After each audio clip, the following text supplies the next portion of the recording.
En Colombia, el Instituto Nacional de Vías y la Agencia Nacional de Infraestructura son las entidades oficiales que manejan los peajes de las carreteras del país. Pues bien, estas dos entidades las concesionan a privados para que pues hagan la operación. Resulta que viene un nuevo aumento para el valor de los peajes en todo el territorio colombiano, ya se ha anunciado, ya lo había advertido hace unos días el ministro de Hacienda Ricardo Bonilla, y también ahora lo confirma la ministra de Transportes María Constanza García. Ese aumento en los peajes no será menor al 4.64% y es el tercer aumento en lo que va corrido de este año. Recordemos que hacia comienzos del año hubo un aumento del 13.12%, que fue la cifra de la inflación del 2023. Entonces, esta especie de regalo de Navidad anticipado para millones de colombianos, pues es petrista, ordenado por Petro, para que nosotros, los que transitamos por esas carreteras y los transportistas que las utilizan todos los días, pues tengamos que pagar más caros los peajes, y en muchas áreas y zonas del país donde las carreteras son un desastre, porque no obstante estar concesionadas a entidades privadas, a empresas privadas, pues no se atiende con oportunidad los huecos, los riesgos de abismos, los riesgos de deslizamientos.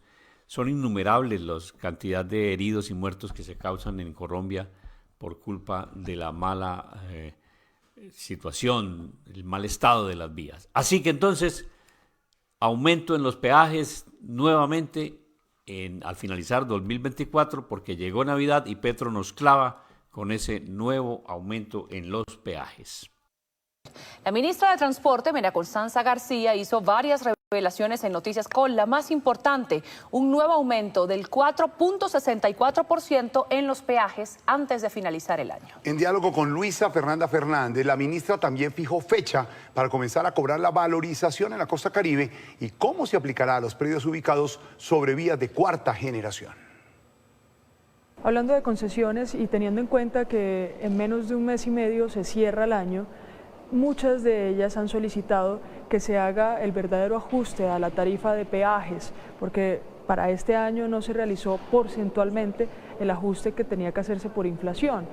El Ministerio de Transporte o el Gobierno Nacional tomará la decisión de realizar un nuevo aumento antes de que termine este año en el valor de los peajes. Este último margen que queda, este 4.64, pues deberá estarse incrementando finalizando el año y pues como ya se dan estos incrementos en este marco contractual de las concesiones. Ministra, teniendo en cuenta que cada enero se realiza un nuevo aumento por el inicio de año, ¿podríamos esperar también un aumento en enero ya correspondiente al año 2025? A partir del 1 de enero de 2025, pues ya se da una plena normalidad en las tarifas de peajes, eso frente a los incrementos de IPC. Continuemos con estas metodologías de recaudo desde el sector transporte. El Ministerio de Transporte hace unos meses propuso un sistema de valorización también que inició en la costa Caribe.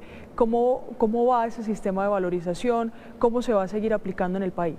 Precisamente en esa línea, de esos 248.000 predios que están en el área de influencia del corredor Barranquilla-Cartagena, hay 101.000 predios que fueron declarados exentos, que no tienen capacidad de pago, y nos quedamos con una base o con un universo de 147.000 predios que son los que van a ser sujetos de este cobro de valorización. Y de forma paralela la ANI viene haciendo los estudios de base para poder determinar la posibilidad del cobro de valorización en otros corredores que hacen parte precisamente de las inversiones de esta cuarta generación, como es el caso de las obras en los mares, en los pacíficos, corredores como, bueno, todas las obras que hay alrededor de este programa y de estas inversiones. Teniendo en cuenta todo este estudio realizado, ¿cuándo se podría materializar el primer cobro por valorización en ese corredor Barranquilla-Cartagena? El cronograma que tenemos y que nos ha presentado el INVIAS nos muestra que hacia el mes de febrero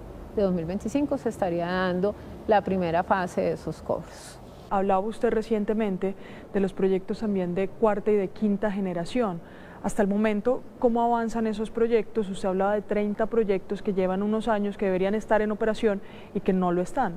Nosotros esperamos hoy a diciembre poder dejar ya 18 proyectos en fase de operación y mantenimiento, quiere decir cerrar sus fases de construcción. Entonces, pues desde que llegamos al gobierno también hemos hecho un esfuerzo por ejecutar los proyectos que recibimos. En nuestras próximas emisiones tendremos más apartes de esta entrevista con la ministra de Transporte, en la que habla de los proyectos de cuarta y quinta generación que el gobierno pretende dejar andando.